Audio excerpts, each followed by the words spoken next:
Cancer, hi, welcome to Mr. Queen PH. At ito ang inyong weekly reading for August 5 to 11, 2024. If you are interested in private readings, meron tayong link sa description at sa pinned comment, paka-check nyo na lang yung information kung paano mag-book for a private reading. Okay, so let's see. Cancer, what's up? Weekly energies for you. Between worlds. Oh, may transition, no? Galing sa madilim, papunta na kayo sa liwanag. Oo, nagkakaroon na ng clarity. Basta ang pinaka-concept nito, Cancer, is galing ka sa isang situation na hindi ganun kakulay. Excuse me. Hindi ganun kasaya. Tapos papunta ka na sa makulay at masayang buhay. Oo. So, may pagbabago for the better. Yes. You are transitioning from a darker place to a better place. Okay?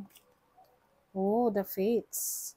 Wow. I feel like dinadala ka sa iyong destiny, Cancer. Kung saan, mas masaya ka kasi natutupad mo yung mga pangarap mo. Ayan o, ang daming mga stars. You're reaching for the stars. And dito, meron kang crown. Ayan o. So, pwedeng magkakaroon ka ng recognition. You will be recognized sa iyong trabaho, sa career, sa business mo. You will feel better. You will feel good about yourself dahil sa mga achievement mo. Oh, speaking of achievement, talagang nilagay ka sa pedestal. Oh. Yung iba, yung aakyat kayo sa entablado. Yan. To showcase your talents, your skills, and people will look up to you. Kasi pinapatunayan nyo ang inyong galing, yung inyong talento, and you are really building a very strong foundation sa career mo, sa business mo, sa buhay. Let's see your overall energy. Overall energy is, the Emperor. See, ang Emperor is the leader. Maaring merong leadership role sa inyo na meron ditong mapopromote or nasa proseso ng promotion. Kung hindi man promotion, may nagbabago sa iyong trabaho, sa career mo, for the better. Like for example, magsa-start ka na ng sarili mong negosyo, ikaw na yung sarili mong boss. Let's see your challenge. The Empress. Yung iba sa inyo, literal na buntis, okay? Or pwedeng merong buntis sa family. So, yan yung isa sa challenge. Kasi syempre, di ba, kapag may buntis sa family or ikaw yung buntis, medyo maselan, no? Yung kalagayan dahil very sensitive ang pagiging buntis. So, yung iba naman, pwedeng hindi naman to literal na pregnancy.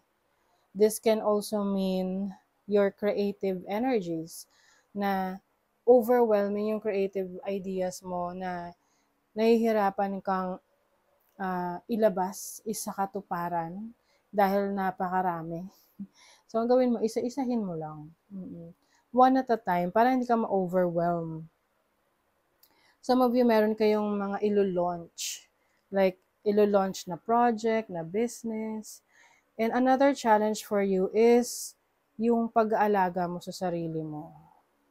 Oo, alam ko na minsan busy ka, marami kang ginagawa, inaasikaso, but you have to give time para sa sarili mo. To practice self-love, self-care. Your opportunity, the Six of Swords. So, yung iba sa inyo, umaalis talaga kayo sa isang magulong sitwasyon. This can be magulong relationship, magulong connection, magulong friendship, magulong work environment. Mas gusto nyo ngayon ng peace of mind. You're moving on, you're moving forward. Your blessing is the 9 of Swords. As a blessing, kung kayo ay merong problema sa pagtulog, parang nahihirapan kayong makatulog, yung may mga insomnia dyan, maaring maaayos nyo yan. Marirealize nyo yung halaga ng tulog. I know may mga pagkakataon na hindi maiiwasan yan, na halimbawa kailangan mo talaga may asikasuhin, trabahuhin, 'di ba? Then that's fine. Pero kung may pagkakataon ka na magpahinga, ipahinga mo na. Oo, wag ka na masyadong mag-scroll pa ng mag-scroll sa TikTok hanggang mabagsakan yung mukha mo ng cellphone. Oo. And also, as a blessing, tinan nyo to.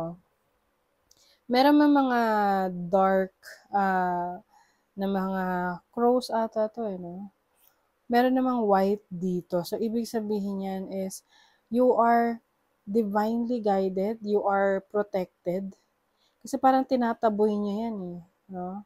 Yung mga overthinking energies na nasa iyo. Minsan kasi lalo na kung marami kang masyadong goal sa buhay, marami kang gustong gawin, nagpa-pile up, nagpapatong-patong. Pero as a blessing yan ay makiklear out na. Okay?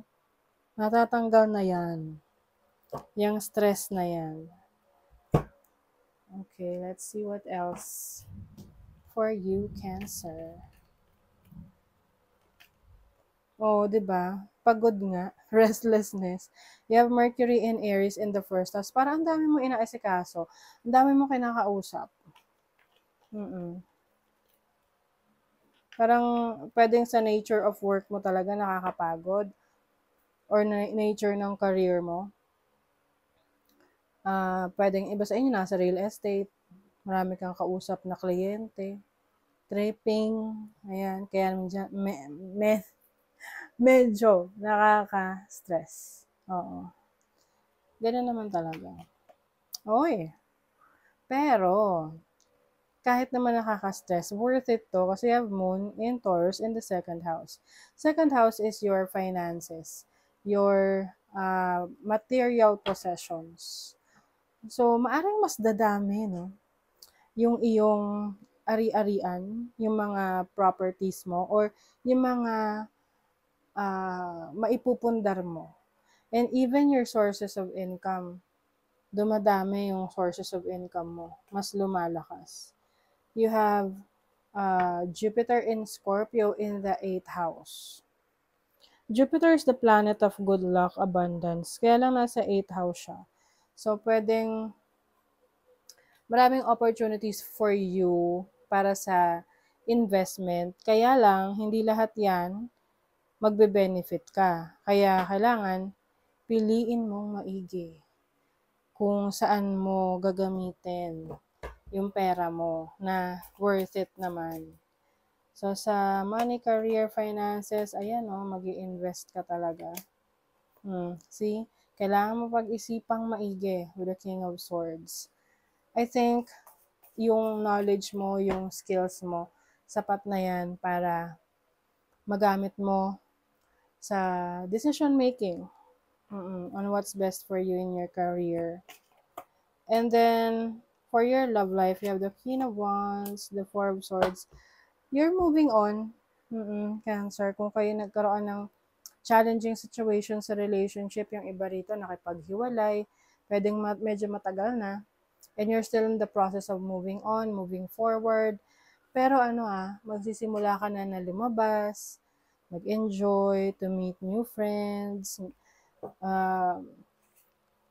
have new connections.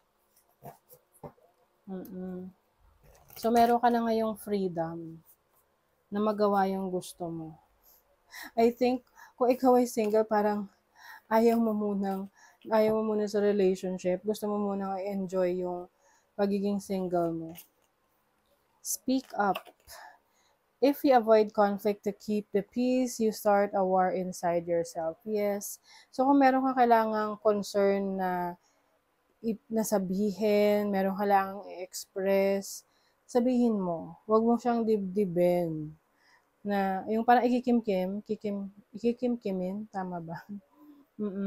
Na alam mo yung naiinis ka na pero hindi mo pinapahalata or hindi mo sinasabi.